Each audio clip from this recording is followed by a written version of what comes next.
Good afternoon guys. जैसे कि हमने कल डिस्कस किया था, पहले हमने प्लानिंग का डिस्कशन किया था, फिर हमने ऑर्गेनाइजेशन का डिस्कशन किया था। ऑर्गेनाइजेशन के अंदर I have said that what type of the organizations and what is the organizations and what is the feature of the organization. मैंने ये सारी चीज़ें डिस्कस की थी, लेकिन टुडे आज हम बताएंगे कि ऑर्गेनाइजेशन के कौन कौन से पार्ट होते हैं। ऑर्गेनाइजेशन जो होती है, सबसे पहला पार्ट है sole proprietorship, joint Hindu family business, partnership, cooperative society and joint stock company. These are the 5 form of the business organizations. इसमें से हम सबसे पहले डिस्कस करेंगे what is the sole proprietorship. अकेले पर्सन अपना बिजनेस स्टार्ट करते हैं, उसी को हम सोल प्रोप्राइटरशिप कहते हैं, जिसमें हमारे सारे राइट्स होते हैं।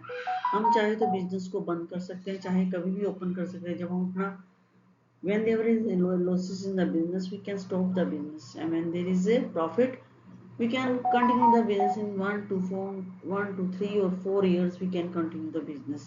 So there are the features of the sole proprietorship where you can discuss and you can think about the many of the features, just like as a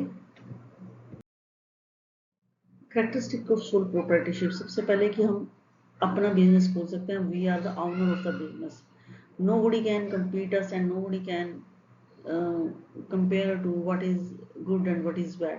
We can decide कि क्या अच्छा है क्या बुरा है, और अगर हमारे पास थोड़े पैसे हैं या हमारी थोड़ी सेविंग्स है, हम उससे भी अपना बिजनेस स्टार्ट कर सकते हैं। हम किसी से पैसे लेने की हमें ज़रूरत नहीं है, हमने अपनी स्मॉल सेविंग से अपना बिजनेस स्टार्ट करते हैं। सबसे ज़्यादा बेनिफिट ये है। और कभी भी हम अगर हमारी सेविंग्स ज़्यादा है तो हम अपने बिजनेस को लार्ज स्केल पे भी लेके जा सकते हैं।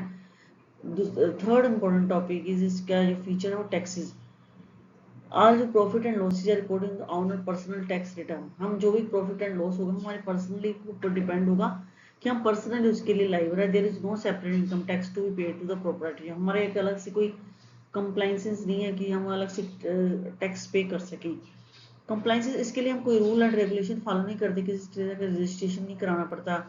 Simply and property must file annual income tax return file करनी पड़ती है, and may need to GST return और टीडीएस रिटर्न जो होता है वो उसके लिए एप्लीकेबल करता है। कोई अदर जैसे कि पार्टनरशिप में दूसरी हमें रूल एंड रेगुलेशन फाइनल करने पड़ते हैं कि इसमें 2 बंदे होने चाहिए और कैसे हम पार्टनरशिप स्टार्ट कर सकते हैं। लेकिन सोल प्रोप्राइटरशिप में इस तरह की कोई भी नीड नहीं होती। हम कभी भी चाहे अपना बिजनेस स्टार्ट करते हैं, लिमिटेड फाइनेंस से अपना बिजनेस जो है हम स्टार्ट कर सकते हैं। जैसे कि हमने सोल प्रोप्राइटरशिप में बताया, इसी से हमारे कुछ पॉइंट जो हमें फायदे हैं वो निकल के आते हैं। कि सबसे पहला फायदा कि हम इसे कभी भी स्टार्ट कर सकते हैं। इसके लिए हमें कोई किसी कंपनी या कोई ऐसी कंपनी में काफ़ी सारी कंप्लाइंसेस की ज़रूरत होती है। इसमें हमें किसी तरह की कोई कंप्लाइंसेस की ज़रूरत नहीं है, हम इजीली इस बिजनेस को स्टार्ट कर सकते हैं। सबसे पहला बेनिफिट है you can think about all this limited finance. इसके लिए हमें एक लिमिटेड फाइनेंस की जरूरत है, बहुत ज़्यादा पैसे की जरूरत नहीं होती। कि हमें एक दुकान खोलनी है, शॉप खोलनी है, तो हमें बहुत सारे पैसे चाहिए। एक छोटे से अमाउंट से हम अपनी दुकान खोल सकते हैं, छोटा सा बिजनेस स्टार्ट कर सकते हैं, जिसका बहुत ज़्यादा फायदा है। और कंप्लीट कंट्रोल, हमारे बिजनेस का जो सारा कंट्रोल है वो हमारे हाथ में होता है। कोई भी हमारे बिजनेस को दूसरा बंदा कंट्रोल नहीं कर सकता, और हम अपने बिजनेस को कंट्रोल कर सकते हैं। Control is the main factor कि we can control our business. अगर हमारे पास लॉस हो रहे हैं तो हम अपने बिजनेस को कंट्रोल करके लॉस कम कर लेते हैं। देखें कौन कौन से फैक्टर से हमें लॉस से हमें बचाना चाहिए, प्रॉफिट के आगे लेके जाना चाहिए।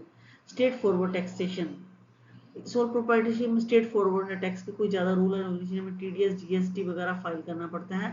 कुछ और दूसरे ज़्यादा फीचर्स उसमें ऐड नहीं करने पड़ते। कोई कॉर्पोरेशन जैसे लीगल पेपर वर्क की जरूरत नहीं है। और इसमें फ्लेक्सिबिलिटी तो आप देख ही सकते हो, किसी भी समय स्टार्ट कर सकते हो बिजनेस को, किसी भी समय बंद कर सकते हो। There is a main flexibility of the business. You can easily start the business और easily shut down the business if there is no profit in the business. सबसे ज़्यादा हमें इसके हानियाँ क्या है, डिसएडवांटेजेस क्या है।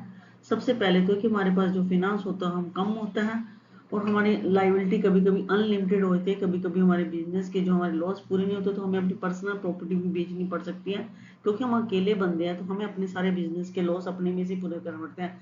और हमारी एसेट्स भी उसमें सारी चली जाती हैं, हमारी ज्वेलरी भी जा सकती है, हमारे पर्सनल प्रॉपर्टी भी इस बिजनेस को लॉस को पूरा करने जा सकती है, क्योंकि हमारे पास कोई दूसरा पार्टनर नहीं होता जो हमारे लॉस को शेयर कर सके या हमारे रिस्क का उसको शेयर कर सके। अगर other point is limited growth, क्योंकि हम अकेले बिजनेस स्टार्ट करें तो हमारी ग्रोथ भी लिमिटेड है। ग्रोथ नहीं, लिमिटेड मतलब जितना हमारे पास पैसा है तो हम उतना ही ग्रोथ करेंगे, हम ज़्यादा बाहर नहीं सोच सकते क्योंकि हमने किसी को ऐड ही नहीं किया। हम उतना ही बिजनेस करेंगे जितना हम स्टार्ट कर सकते हैं, उसको उतना ही रन करेंगे, बिजनेस को आगे लेके जा ही नहीं सकते।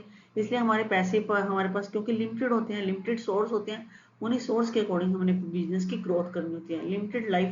लिमिटेड लाइफ पे एक पर्सन अकेला बिजनेस चला रहा है और उस पर्सन की जब तक लाइफ वो बिजनेस चलाएगा, अगर किसी कारणवश कोई दुर्घटना हो जाती है, कोई बुरा इंसिडेंट हो जाता है, उसका बिजनेस ऑटोमेटिकली वहीं पे डिसॉल्व हो जाएगा। वो किसी और बंदे को कह नहीं सकता बिजनेस चला था। हाँ, अगर कोई उसकी फैमिली के मेंबर है वो उसे आगे बढ़ा सकता है, लेकिन उसके उसमें ये पर्सन ये है कि वो अकेले ही अपना बिजनेस आगे बढ़ा सकता है, कोई दूसरा मेंबर जो है उस बिजनेस को आगे नहीं लेके जा सकता। हायर टैक्स इंसिडेंट्स, कभी कभी क्या होता है कि हायर टैक्स इंसिडेंट होते हैं, owner pay self employment tax as well as income tax on the business profit. उसे सारे जो टैक्सेस अकेले ही पे करने पड़ते हैं, उसके जो बिजनेस के प्रॉफिट्स हो उसको खुद ही पे करना पड़ता है, कोई उसी प्रॉफिट शेयरिंग वाला बंदा नहीं होता, इसलिए वो अकेला ही पर्सन होता है जो सारे जो है प्रॉफिट और लॉस सहन कर सकता है। ये सबसे बड़ा इसमें हानि है कि अकेले बंदे को ही सारे प्रॉफिट और लॉस जो है शेयरिंग करने पड़ते हैं। लॉस कभी कभी बिजनेस में इतना ज्यादा हो जाता है कि सहन करना मुश्किल हो जाता है। अगर आपको मेरी वीडियो अच्छी लगती है उसको लाइक करें, कमेंट करिए, शेयर करें, सब्सक्राइब करिए और मुझे नई नई चीज़ें बताइए जो मैं इस वीडियो में ऐड कर सकूं और इसके आगे और ज़्यादा क्वेश्चन वगैरह बना सकूं जिससे आपको ये टॉपिक समझने में आसानी हो और मैं ज़्यादा से ज़्यादा क्वेश्चन इस वीडियो में अंदर लेके जा सकूं।